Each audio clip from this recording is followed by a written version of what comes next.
تم میں جو کوئی آدمی صبح کرتا ہے، ہر شخص جو صبح کے وقت اٹھتا ہے، تو اس کے ہر جوڑ پر صدقہ لازم ہے، ہر جوڑ پر صدقہ لازم ہے۔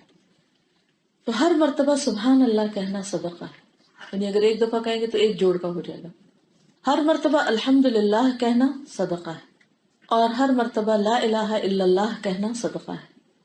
ہر مرتبہ اللہ اکبر کہنا صدقہ ہے، نیکی کا حکم دینا صدقہ ہے، اور برائی سے روکنا صدقہ ہے۔ یہ مسلم کی روایت ہے۔ اس میں الفاظ کیا ہیں؟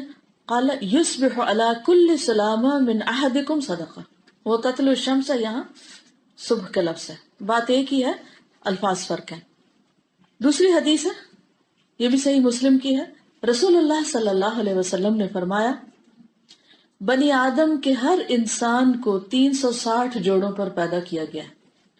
پچھلی حدیث میں ہر جوڑ کا لفظ ہے، یہاں تعداد بھی بتا دی گئی، اور سائنٹیفکلی بھی یہ پرووڈ ہے، 360 بونز ہیں۔ تو نبی صلی اللہ علیہ وسلم نے اس وقت گن کے نہیں بتائی تھی، کیونکہ آپ کو پتہ سب سے چھوٹی ہڈی کہاں ہے؟ کان کے اندر ہے۔ تو بڑی بڑی ہڈیاں تو ہم گن بھی سکتے ہیں کسی طرح، لیکن یہ سب وحی الہی سے پتہ چلتا ہے، جس سے آپ صلی اللہ علیہ وسلم کے سچے پیغمبر ہونے کی دلیل ملتی۔ بس جو شخص اللہ اکبر، الحمدللہ، لا الہ الا اللہ، سبحان اللہ، استغفر اللہ کہے، اور مسلمان کے راستے سے پتھر یا کانٹا یا ہڈی ہٹا دے، یہ چھوٹی مائنیوٹ ڈیٹیلز ہیں، پتھر، کانٹا، ہڈی، یعنی جو راستہ روکے، تکلیف دے، یا نیکی کا حکم دے یا برائی سے روکے، 360 جوڑوں کی گنتی کے برابر، یعنی 360 نیکیاں کرنی ہوگی لازمن، تو وہ اس دن یوں چلتا ہوگا کہ اس نے اپنے نفس کو جہنم کی آگ سے دور کر لیا۔ اور اگر 360 نیکیاں نہیں کی تو اپنے آپ کو آزاد نہیں کرایا۔ یعنی جو شخص یہ صدقہ ادا نہیں کرتا وہ اپنے آپ کو آگ سے آزاد نہیں کرتا۔ اب یہ جو بلاک بلڈنگ کی بات ہوئی تھی نا، تو یہ جتنے بھی کام ہیں نا، ان کے چھوٹے چھوٹے بلاکس بنا لیں، اگر ہو سکے تو 360 بلاکس بنا لیں، ورنہ ایک کام کو، یعنی ایک سبحان اللہ کو اگر 10 ٹائم ملٹیپلائی کر لیں تو وہ پھر یعنی 1 = 10 ہو جائے گا، تو پھر کم بلاکس بنے گے۔ تو یہ جتنے کام بتائے گئے ہیں جو سنت سے ثابت ہیں، جو ہر جوڑ کا صدقہ بنتے ہیں اور جہنم سے آزاد کراتے ہیں، اگر ان کو ڈائریکٹ لکھ لیا جائے اور اپنے آپ کو چیک کرتا رہے انسان کہ اچھا یہ ہو گیا، یہ ہو گیا، یہ آج کی، ہو سکتا ہے کہ ہر روز آپ یہ سب نہ کر سکے، لیکن ورائٹی کے ساتھ ڈفرینٹ دنوں میں ڈفرینٹ چیزوں کو پلان کر لیں کہ آج میں نے یہ کرنا ہے، کل یہ کرنا ہے، لیکن 360 پورے کرنے ہیں انشاءاللہ۔ پھر اسی طرح نماز، روزہ، حج اور اذکار بھی صدقہ ہیں۔ ابو اسود دؤلی کہتے ہیں کہ ہم ابو ذر رضی اللہ عنہ کے پاس تھے کہ انہوں نے کہا صبح ہوتی ہے تو تمہارے ایک ایک کے جوڑ پر صدقہ لازم ہو جاتا ہے، یہ ہر ایک پر ہوتا ہے، اور ہر روز ایسے ہوتا ہے، یعنی کہ صرف ونس اے ویک ہے یا ونس اے منتھ ہے، بلکہ ڈیلی صدقہ لازم ہو چکا ہوتا ہے۔ صبح ہوتے ہی آپ کا وہ بل آ چکا ہوتا ہے، اب آپ نے اسے پے کرنا ہوتا ہے۔ چنانچہ اس کی ہر نماز، روزہ، حج، تسبیح، تکبیر اور تحمید صدقہ ہوتی ہے۔ تو اس میں عبادات کو بھی شامل کر لیا گیا۔ پھر اللہ کے بندوں کو سلام کرنا بھی صدقہ ہے۔ تو جب آپ یہاں پر آتے ہیں اور بہت سے لوگوں کو دیکھتے ہیں اور ہر ایک کو سلام ہو جاتا ہے، تو یا گھر میں بھی آپ ایک کمرے میں جاتے ہیں، بچہ بیٹھا ہوتا ہے، اس کو سلام کرتے، وہ آتا ہے، وہ سلام کرتا ہے، آپ جواب دیتے، تو یہ دن میں کئی بار ہونا چاہیے تاکہ وہ بھی صدقات لکھے جائیں۔ نبی صلی اللہ علیہ وسلم نے فرمایا انسان کے ہر جوڑ پر صبح کے وقت صدقہ واجب ہوتا ہے۔ مسلمانوں کو یہ بات بڑی مشکل معلوم ہوئی جب آپ نے یہ فرمایا کہ ہر روز 360 چیزیں صدقے میں کیسے دیں، تو آپ نے فرمایا تمہارا اللہ کے بندوں کو سلام کرنا بھی صدقہ ہے، پانی کا ایک گھونٹ پلانا بھی صدقہ ہے۔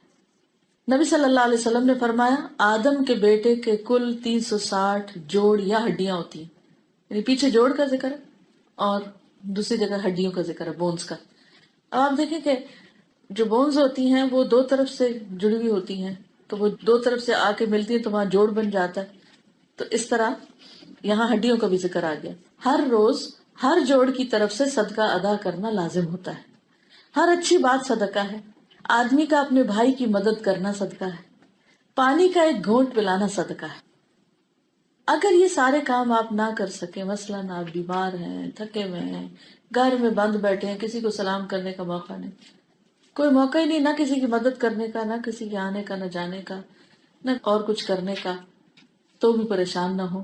نبی صلی اللہ علیہ وسلم نے ایک عمل ایسا بتایا جو ایک عمل سارے جوڑوں کا صدقہ ہو جاتا ہے۔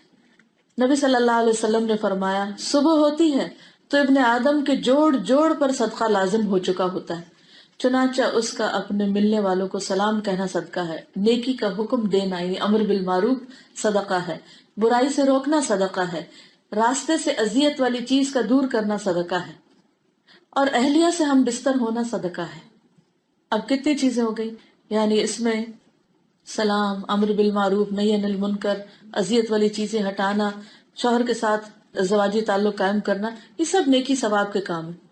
لیکن ہو سکتا ہے کہ ایسا شخص جو بالکل ہی اکیلا رہتا ہو، بعض لوگ ہوتے ہیں بالکل سنگل رہ رہے ہوتے ہیں اور کہیں بھی ان کا کسی سے کوئی انٹریکشن نہیں، آنا نہیں جانا نہیں۔ بعض اوقات انسان جب ینگ ہوتا ہے، جوان ہوتا ہے، تو بہت سے کام بھاگ دوڑ کے کر رہا ہوتا ہے، لوگوں سے میل ملاقات بھی رکھتا ہے، آنا جانا، لیکن جو جو بڑھاپا آتا جاتا ہے انسان بیڈ ریڈن ہو جاتا ہے، بعض اوقات ہوش ہی نہیں اتنی ہوتی، صدقہ تو واجب ہوا چلا جاتا ہے، پھر کیا کرے؟ وہ ایک چیز کی عادت بنا لے جو نبی صلی اللہ علیہ وسلم نے بتائی، اور فرمایا ان سب سے، یہ سارے کاموں کو محیط کرتی ہیں چاشت کی 2 رکعتیں۔ بس اس کی عادت ڈال لیں، پکی عادت ڈال لیں، باقی پھر ایکسٹرا ہو جائے گا، نفل ہو جائے گا، کیونکہ یہ جوڑوں کا صدقہ واجب ہے۔ تو جب آپ نے واجب ادا کر لیا، کس سے؟ یعنی یہ نہ کہیے کہ چاشت کی نماز واجب ہے، یہ میں نہیں کہہ رہی، ٹھیک ہے، یہ میں نہیں کہہ رہی، بات کو اچھی طرح سمجھے کہ چاشت کی نماز تو نفل ہی ہے، لیکن جوڑوں کا صدقہ واجب ہے۔ اب اگر آپ نے چاشت کی نماز کے ذریعے اپنا واجب ادا کر لیا تو باقی آپ سلام کریں یا امر بالمعروف یا نہی عن المنکر یا جو کچھ بھی کریں، وہ سب کیا ہو جائیں گے؟ ایکسٹرا نوافل ہو جائیں گے، وہ ایکسٹرا نیکیاں لکھی جاتی رہیں گی۔ تو اب چاشت کی رکعتیں 2، 5 منٹ لگتے ہیں صرف۔ اب یقین کریں کہ فجر کے بعد تھوڑی دیر بیٹھے رہیں، اتنی دیر قرآن مجید پڑھ لیں، صبح شام کے اذکار کر لیں اور چیزیں کر لیں اور پڑھ کر ہی اٹھیں، تو کیا ہی کہنے۔ اور اگر وہاں نہیں وقت ملا اور آپ جاب پہ جا رہے ہیں، کام پہ جا رہے ہیں، رستے میں ڈرائیونگ کرتے ہوئے پڑھ لیں۔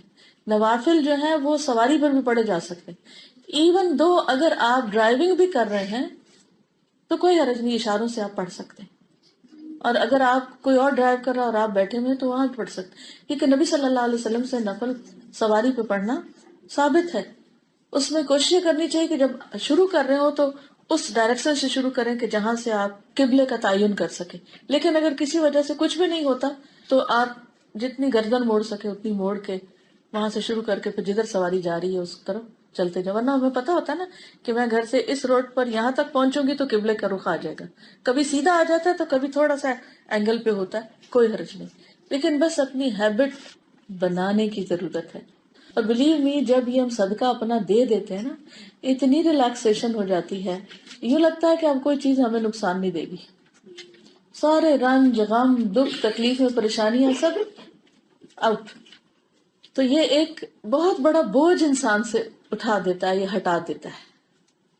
تو اس کے لیے ہمیں بس نیت کر لینے کی ضرورت ہے، عادت بنانے کی ضرورت ہے، مشکل کچھ بھی نہیں۔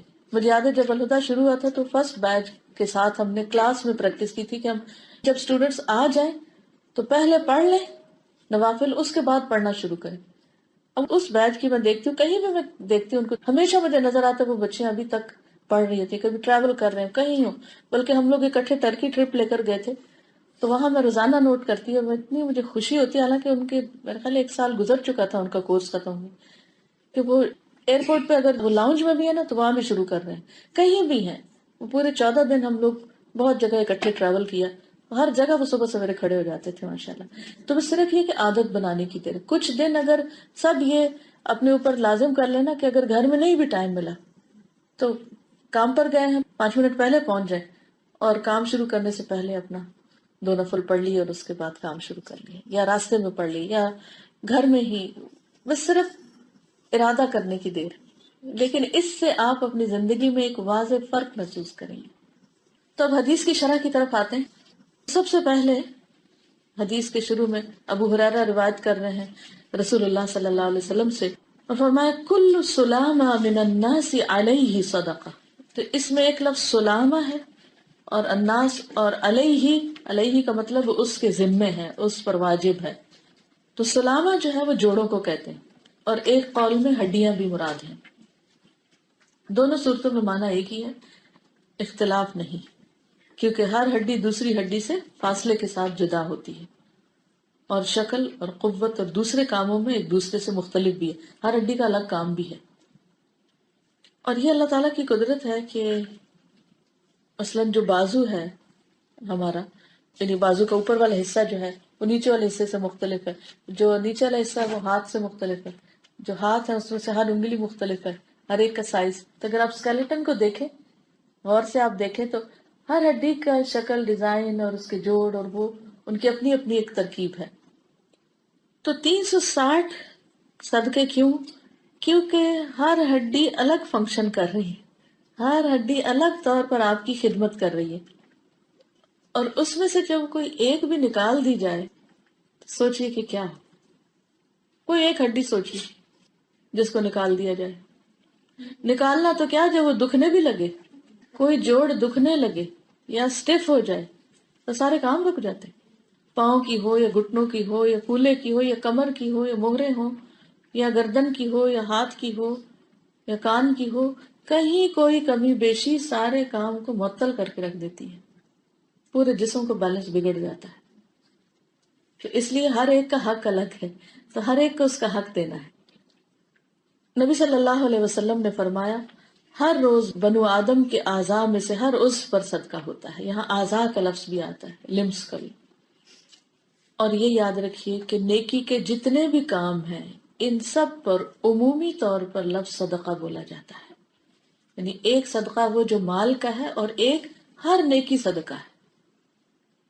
اور کل یوم تطلع فیہ الشمس، ہر روز صبح سویرے جب سورج نکل آتا ہے، یعنی سورج کے نکلنے کے ساتھ ہی صدقہ واجب ہو جاتا ہے. یعنی ہر چیز کے ٹائمنگز ہوتے ہیں نا، تو اس صدقے کے وجوب کے یہ ٹائمنگز ہیں. تو ایک دن میں 360، تو ایک ہفتے میں کتنے ہو گئے؟ ایک ہفتے میں کتنا ہو گیا؟ 7 کے ساتھ ملٹیپلائی کریں، تقریباً 2520. اور یہ اللہ سبحانہ تعالیٰ کا کتنا بڑا احسان ہے کہ اس نے نیکی کے ہر کام کو صدقہ شمار کر کے ہمارے لیے آسانی پیدا کر دی. ورنہ اگر اس کو صرف مال کے ساتھ کہا جاتا کہ مال دے کے کریں، یا پھر صرف کوئی خاص ذکر بتا دیا جاتا تو پابندی کتنی مشکل ہو جاتی.